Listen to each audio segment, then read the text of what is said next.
अनीश जी हिमाचल से। राधे राधे महाराज जी। महाराज जी, मैं शराब मांस मछली का सेवन करता हूँ। कई बार छोड़ने का प्रयास भी कर चुका हूँ पर छोड़ नहीं पा रहा। महाराज जी, बार बार ध्यान उसी तरफ जाता है, कृपया मार्गदर्शन करें। कैसी बात करते हो? प्रयास करे छूट ना पावे, ऐसा कैसे हो सकता है? शरीर ही छूट जाएगा एक दिन। ये गंदी बातें क्यों नहीं छोड़ सकते?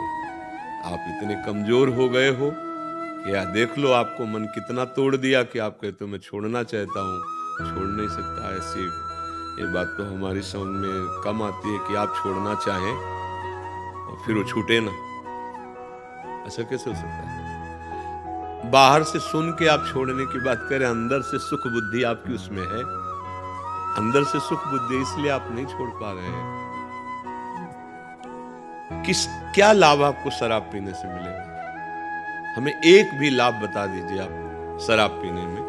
शास्त्रीय निषेध तो है ही, पंच महापापों में ये रखा गया है शराब, लेकिन लाभ क्या है इसमें आप बताओ? एक तो आपका पैसा जाता है। अगर उसी पैसे की मिठाई और सामग्री लाते हो, घर में बच्चों को बांटते, तो कितना खुश होकर आपके गले लगते, मेरे पापा, मेरे भैया या मेरे जो। आपने उतने की शराब पी, आपके अंगों को भी नुकसान पहुंचता है। जो आपके अंग हैं उनको हानि पहुंचाती है।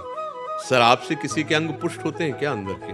सब कोई जानता है कि स्वास्थ्य के लिए बहुत हानिकारक वस्तु है, लाभ इसमें नहीं है। अब इसमें जो आपको आनंद अनुभव होता है, उसका कारण होता है बुद्धि की शिथिलता। जैसे आपने पी ना, तो आपकी जो बुद्धि बहुत चिंतन कर रही थी वो मंद हो गई, शिथिल हो गई, तो आपको लगा यार मौज आ गई। वो आप भजन से कीजिए, बिना किसी नशे के आप परमानंद में नहीं, अब समझ में नहीं है। जैसे आप सोते हैं तो आपको नींद बहुत अच्छी लगती है। आप 5-6 घंटा सोने के बाद देखो कैसा अनुभव होगा। हाँ, ऐसा अनुभव होगा ना। क्या खास बात रही? 6 घंटे संसार का चिंतन नहीं किया। उसके खास बात ये रही कि बुद्धि 6 घंटे संसार का चिंतन नहीं की, इसलिए वो सुख का अनुभव कर रही। तो जागृत में भी ऐसी अवस्था की जा सकती है, भगवान का चिंतन करते हुए सत भावना से आप। तो देखो 6 घंटा आप जो नींद लेते हो, उसमें जो आपको सुख मिलता है, वो संसार का चिंतन छोड़ने के कारण है। आप 6 घंटे संसार के चिंतन से रहित रहे, तो आपको लगा हाँ, और इंद्रियां बलवान हो गई, चेतना नई जागृत हो गई। और अगर ये ऐसा जागृत में हो कि असत चिंतन संसार का हो ही ना, तभी तो चलते फिरते उठते बैठते महात्मा समाधि में कहा जाता है, क्योंकि भगवान के चिंतन में रहता है। भैया, जो शराब से तुम या किसी नशे से, आप देखो गंभीरता से देखना, वो तुम्हारी बुद्धि को शिथिल करता है, तुम्हारी चेतना शक्ति को शिथिल करता है। तो तुम्हें लगता है कि बहुत मस्त है। जहां तुम्हें हाथ रखना चाहिए रखने के सामर्थ्य नहीं, जहां पैर रखना चाहिए वहां रखने के सामर्थ्य नहीं, जो तुम्हें बोलना चाहिए बोलने के सामर्थ्य नहीं, तुम्हारी सामर्थ्य को वो दबा दिया।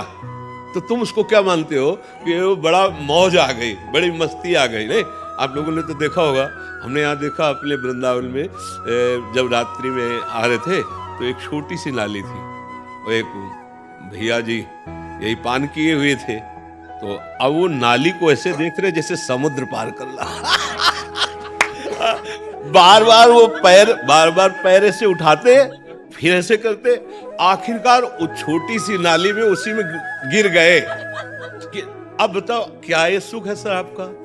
जहां हम पैर रखना चाहते हैं वहां रखने की सामर्थ्य नहीं, जो हम बोलना चाहते हैं बोलने की सामर्थ्य नहीं, वो हमारी चेतना शक्ति को दबा रहे। कोई भी नशा होता है वो हमारी चेतना शक्ति को बढ़ाता नहीं है, वो दबाता है। आप किसी भी नशेबाज को देखिए, आप वो चेतना शक्ति को लुप्त। तो आप ऐसा नाश क्यों कर रहे हैं? अच्छा, जैसे मांस की बात है, लोगों का ये कहना होता है कि भाई मांस से हमारे को बल मिलता है। नहीं भाई, तुम्हारे को मांस से बल नहीं मिलता है। तुम्हारी एक भावना बन गई है, दूसरे के शरीर को काट कर खाकर तुम बलवान और प्रसन्न हो सकते हो, ऐसा नहीं। हाँ, दो हो सकते हैं, या तो हिंसक पशु या राक्षस। आप दोनों में से अगर कोई है तो हमारी कोई बात ही नहीं है आपसे। अगर आप राक्षस नहीं हैं और आप हिंसक पशु नहीं हैं, तो फिर ये नहीं। आपके संयम में जितनी ताकत है उतनी ताकत किसी भी खाद्य पदार्थ में नहीं है। संयम से रहिए, और नमक रोटी भी खाएंगे ना आप, तो आप पुष्ट रहेंगे, आप प्रसन्न रहेंगे, आप मुस्कुराते नजर आएंगे। अभी बेचारे दीनहीन पशु पक्षी, मालूम मुर्गा है, ये सब अभी तो राक्षसी भाव है हमारी समझ में। आप अपने लिए बहुत हानि का कार्य कर रहे हैं। अच्छा, अब जैसे वे विचार है, तो आपने जो पाणी ग्रहण किया वो तो धर्मयुक्त है, तो शरीर तो वही है ना भाई। रूप का चमड़ा अलग अलग हो सकता है, लेकिन बनावट शरीर की तो वही है ना। तो अगर विवेक से देखो, अगर तुमको वहां सुख नहीं मिल रहा तो तुम्हें पापाचरण करने में कहाँ सुख मिल जाएगा, क्योंकि शरीर तो वही है ना, अंग तो वही है ना।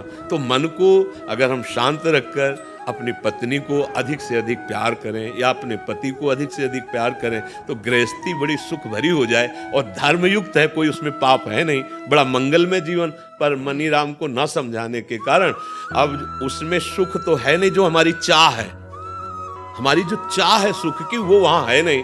अब हम बदलने लगते हैं, इस शरीर से उस शरीर, इस शरीर से तो ये जो पापाचरण चल रहा है, अब इसके बाद कहो कि हमारा मन भयभीत रहता है, हमें सुख नहीं मिलता है, हम डिप्रेशन में जा रहे हैं, हम जो चाहते हो कर नहीं पाएंगे। तो कैसे कर पाओगे? तुम तो जो वो किए बैठे हो, जो तुम्हारा नाश करने के लिए तैयार है, तुम्हें दुख देने के लिए तैयार है। इसलिए हमारी प्रार्थना है, अभी अवसर है, अभी संभाल लीजिए अपने आप को। ये शराब, ये मांस, ये सब सच्चाई से, ईमानदारी से, गुरु कृपा बल से चल रहे हैं। कोई पापाचरण, कोई गंदी बात, कोई छल कपट, कोई नाटकबाजी नहीं। हर समय हृदय आनंदित रहता है, क्योंकि प्रभु साथ है ना। अच्छा, मरने का भय लगता है तो हम उसके लिए तैयार हैं, क्योंकि जिससे जो भयभीत करने वाली बातें हैं वो गुरु कृपा से है नहीं, तो लगता है शरीर छूटेगा। और जिसके लिए जीवन भर भजन किया उसके पास जाना है, तो डरना क्या है यार? उनके पास जाना है ना हमें, तो हमें डर है नहीं इस बात का। तो ये हम बातें इसलिए आपको बताते कि ये आप भी तो धारण कर सकते हो। बिल्कुल नहीं भाई, हमारी प्रार्थना मानिए, छोड़ दीजिए, नहीं तो फिर प्रकृति आगे दंड देगी, तब आप छोड़ देंगे। छोड़ना तो सब कुछ यहाँ पड़ेगा ही, तुम कुछ छोड़ो या ना छोड़ो, सब कोई तुम्हें छोड़ रहा है। देखो, बाल्यावस्था छोड़ के जवानी आई, जवानी छोड़ के बुढ़ापा की तरफ कुछ पकड़ पा रहे हो क्या? सब छोड़ रहा है ना तुम्हें। तो अगर पहले से छोड़ दोगे तो बुद्धिमान हो जाओगे, भगवान को प्राप्त कर लोगे। जैसे कोई चद्दर हमारा छीनेगा, हमें पता है गेट के बाहर, तो हम पहले उतार के हाथ में रख लेते हैं, ये ले लो भाई, झगड़े की जरूरत नहीं।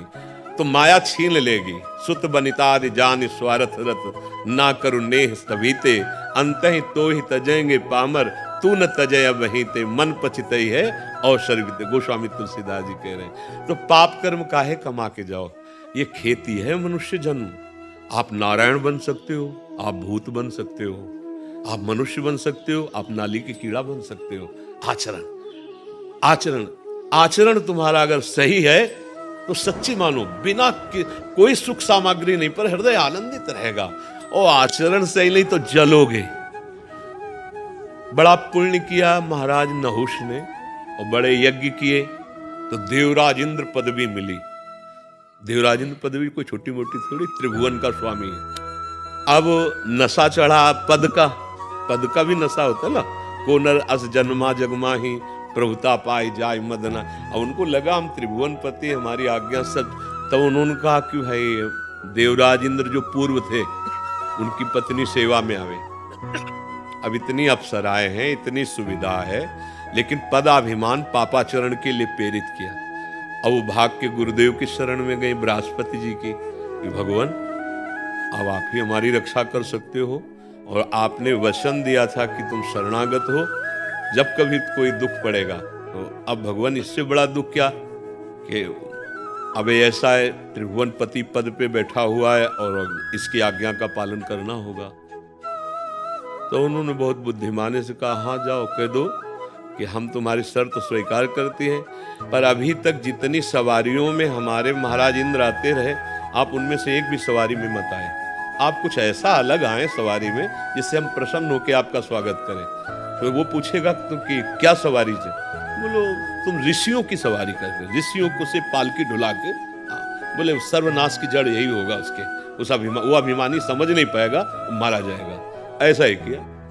सची जी गई और कहा कि हम आपकी जो आज्ञा गई थी उस पर विचार किया है। तो कभी एरावत पे देवराज इंद्र आते हैं, कभी विमान पे आते हैं। हम चाहते हैं आप ऐसे सवारी पे आओ कि आज तक कोई इंद्र ऐसा किया ही ना हो। तो उसका आदेश कीजिए, का सप्त ऋषियों की पालकी जुतवा और उस पे बैठ करके आओ और शीघ्र आओ आप, हम आपके मिलन के लिए महल में इंतजार कर रहे हैं। अभिमानी आदमी पापाचरण करने वाला ये जान नहीं पाता कि मेरे नाश का कारण क्या है। अब जो जगत बंदनी ऋषि हैं उनको पालकी में आज्ञा कर दी जोतने के लिए, तो वो तो देवराज की आज्ञा है। अच्छा, इतना व्याकुल हो गया कि कहा सर्प सर्प सर्प। सर्प माने होता तीव्र गति से चलो, हाँ जल्दी। लात मारी ऋषि के मस्तक पे और कहा सर्प। बस लौट पड़े और कहा कि नीच पापी, तू त्रिभुवन पति पद पर बैठ करके और हम ब्रह्म ऋषियों को पाल, जा सर्प हो जा। तो 10,000 वर्ष तक अजगर योनि को प्राप्त हुए। कहा देवराज इंद्रपद और कहा अजगर योनि। तो देखो, पापाचरण पराई स्त्री के लिए तो देवराज इंद्र पदवी से गिराकर अजगर बना दिया, और हमारी दशा क्या होगी? हम तो कुछ ही नहीं है।